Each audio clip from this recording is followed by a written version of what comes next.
So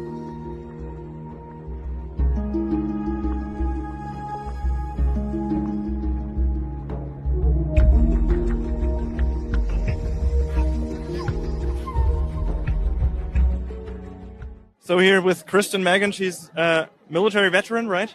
Yes, I was in the U.S. Air Force for 9 years. Wow. And you came out and blew the whistle on geoengineering, things that you witnessed were going on. Can you give us the real nutshell? Absolutely. Basically, I had heard of what many people know as the term chemtrails. And I worked in a job called bioenvironmental engineering, and I thought that was insane. And why would we do something like that? Modify the weather by using hazardous materials in our atmosphere. So, and actually the process of trying to debunk it or disprove it, I realized it was actually coming right out of my office, as I was one of the people that was approving the chemicals. And it really shook the core of my oath. And I did a lot of sampling, a lot of investigation, and I blew the whistle and I got out. And I've now used my credentials, my oath, and my powers for good to help people understand it's very real. It's now openly admitted. There are multiple forms of weather modification. I specifically found the one of stratospheric aerosol injection. And collectively around the globe, we have to understand that it is now being admitted because they're saying it's combating climate change. Well, the climate change we need to be worried about is man-made climate engineering, also known as geoengineering. And when you say you had chemicals being pumped into the air, what kind of chemicals are they putting out that rain down on humanity, basically?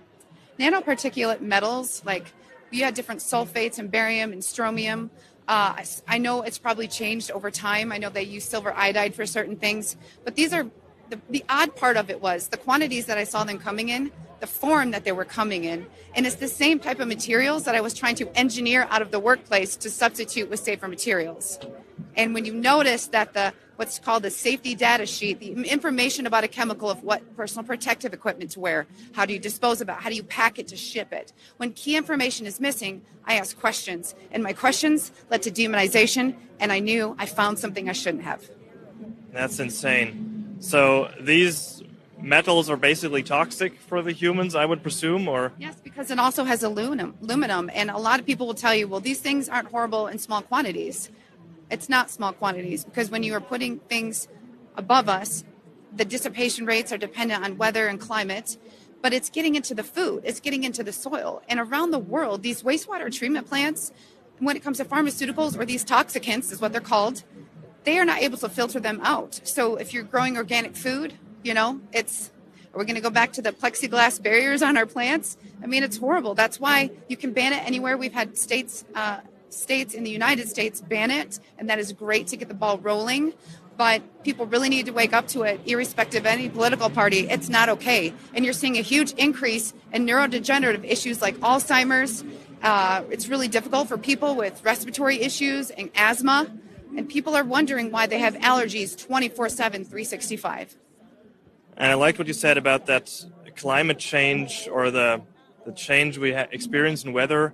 Often we can't disconnect that from these geoengineering activities. Do you want to say something more about that? I mean, how do we feel that? Is there proof or so that is definitely coming from that? Yes, there are places that openly admitted it. Remember Dubai? And then when people got upset, they retracted it, but the can was already opened. And the issue is, I know this sounds silly, but when you watch movies with time change, they say if you do something and something changes, it changes the ripple throughout time. If you are modifying the weather, you are messing with Mother Nature. And meteorology is a very, very thorough study. And I do know a lot of it because of my profession of plotting hazards. But it does not make sense when you are altering nature where things are not naturally supposed to occur. We had massive flooding in California, and we have a system called HARP that is in the United States. And the same people who demonized me 5-10 years ago are now going, wow, because they're finding it's openly admitted in all of our U.S. documents. The U.S. is absolutely not the only country doing it.